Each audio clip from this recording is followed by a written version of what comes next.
What's up everyone, welcome to this video.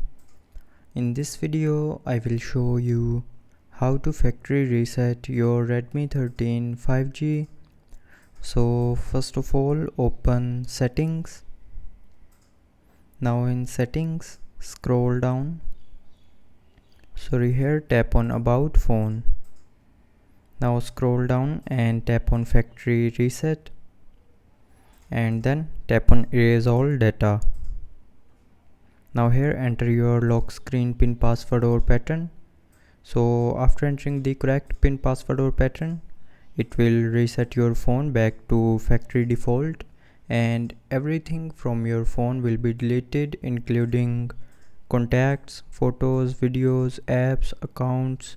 Everything will be deleted. So tap on this option, enter password, and then your phone will be resetted back to factory default. So that's how you can factory reset your Redmi 13 5G. So I hope you liked the video. Thanks for watching.